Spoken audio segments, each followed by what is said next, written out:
Non, non, c'est pas un problème de dérailleur, c'est une faute d'inattention de quelques secondes, une seconde.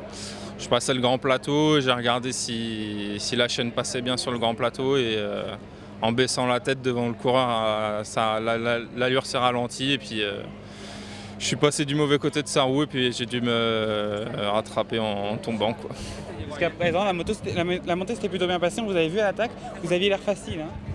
Non, oui, j'avais des bonnes sensations, je me sentais costaud et puis j'ai eu beaucoup de problèmes cette année, j'ai beaucoup galéré et puis j'aurais bien aimé remercier toutes les personnes qui m'ont soutenu et puis aller en allant chercher cette victoire et puis pour l'équipe Europcar qui a jamais gagné sur la Vuelta et qui est en recherche de sponsors. La montée en elle-même, comment ça s'est passé avec les adversaires que vous aviez, Bertjan Lindemann, Ahmed Chourouka? Moi je pensais que Chourouka allait être le meilleur grimpeur, donc je m'étais un peu focalisé sur lui. Après on s'est un peu trop regardé au pied, du coup j'ai continué à maintenir un bon tempo pour pas qu'on se fasse reprendre. Donc là ils ont vu que j'étais costaud. Je me suis un peu découvert et heureusement c'était une montée qui me convenait bien, il n'y avait pas de fort pourcentage, donc c'était parfait pour moi et c'est une occasion de passer, une occasion qui me passe sous le nez, quoi. Vous avez parlé de votre année difficile, est-ce que vous pouvez nous raconter un peu? Bon, maintenant c'est derrière moi, mais j'ai eu un petit problème au dos, à l'épaule et ça m'a beaucoup handicapé sur toute l'année. J'ai eu des problèmes avec le bras, j'avais un nerf qui était tombé malade dans le dos, donc ça a mis du temps à se guérir, à trouver ce que j'avais. J'ai continué à courir, mais c'était pas facile. Pour être où vous étiez hier quand même sur la Vuelta, il faut avoir des sacrées jambes quand même. Ouais, les sensations sont bonnes.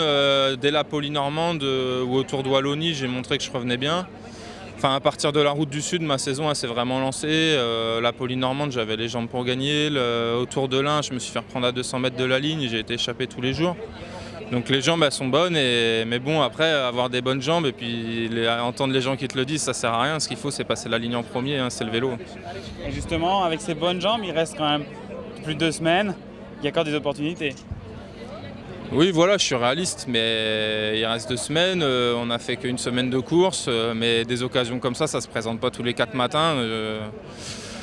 Moi, je suis pas un coureur qui peut gagner au sprint à un sprint massif. Je suis pas un coureur qui peut gagner en haut d'une montagne en arrivant dans un peloton. Donc, il faut que je m'échappe et des occasions, il n'y en a pas souvent. Donc, un baroudeur, s'il n'arrive pas à mettre dans le mille quand il est devant, c'est une occasion qui passe sous le nez et il faut attendre la prochaine, quoi. On a beau avoir les jambes, c'est le peloton qui dicte sa loi et après, il faut tomber sur un bon groupe. Avec des circonstances de course qui sont favorables et hier tout était favorable pour aller gagner et c'est vrai que des fois on peut se retrouver dans une échappée pareil avec un mec qui est placé au général sans que ça puisse aller au bout à cause de ça, quoi.